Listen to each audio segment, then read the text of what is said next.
Inspire for Purpose, and today is your timely tune up. We're going to be talking about the mindset today. We're going to be talking about how to take those thoughts captive, hold them hostage, so that we can overcome negative thinking and begin to focus more on positive thinking.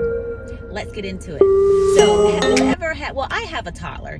And for those that are parents out there, at some point in time, you've had a toddler, or perhaps you have a toddler now, or you will have a toddler at some point. But if you've ever dealt with the child, or sometimes even ourselves, when we have meltdowns, what is it that we tend to do? We tend to throw a tantrum. We tend to get all flustered in our thinking. We tend to get all upset about everything that's happening to us in our lives. And when we're dealing with a little child, what do we do with that child? We redirect them, right? So I'm always redirecting my son Israel because,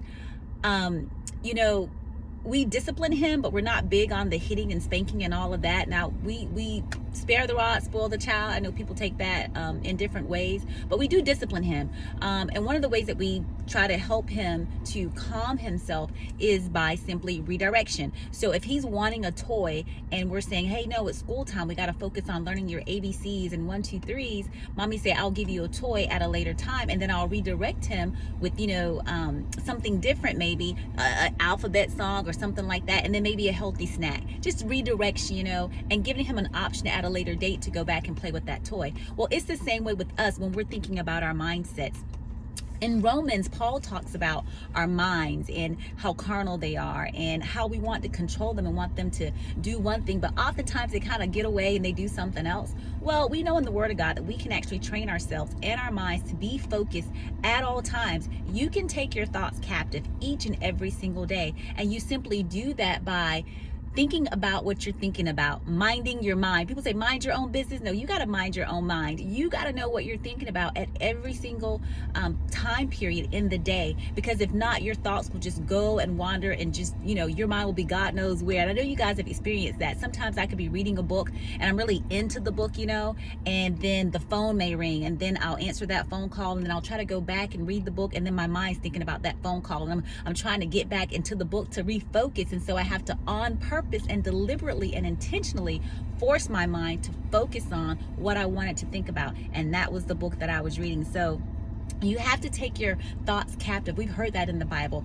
Think of it this way: taking your thoughts hostage. When you take something or someone hostage, you hold on to those things, right? You hold on to it until you're ready to release it. So when a negative thought comes into your mind, because the enemy's always talking trash and putting evil and negative things in our minds, think about it. Take that thought hostage and say, you know what, does this thought line up with the Word of God? No, it doesn't. So then you know what? You release that hostage. You let it go. You know what I'm saying? You check that thought, say it doesn't use, it doesn't check out with the checks and balances in the Word of God. And so you just simply release it. Willpower to control our thoughts, we can do it.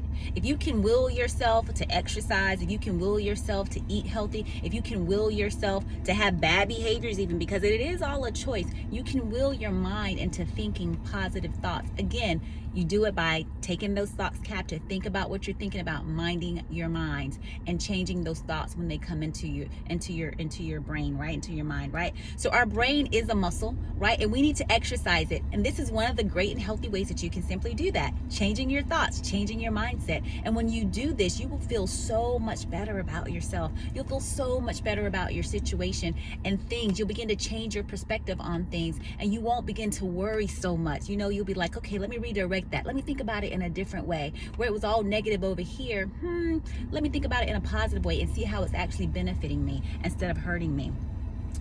As you're checking your patterns, see what patterns are actually developing in your mind. Okay, when you have a certain encounter with a person and you begin to think about this person, how do you feel? Is it good or is it bad?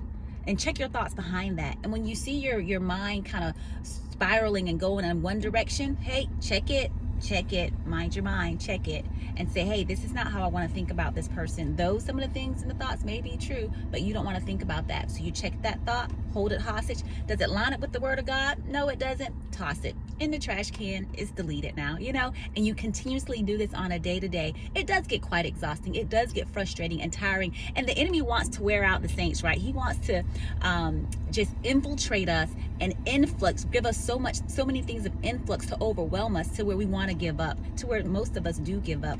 But if you want a bigger, better, greater life, you got to check your thoughts. You got to mind your mind, and you got to change your mindsets each and every day.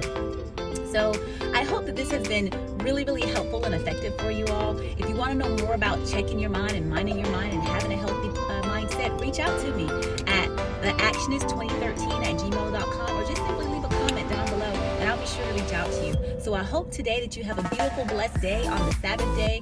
And as always, love and light and inspire for purpose.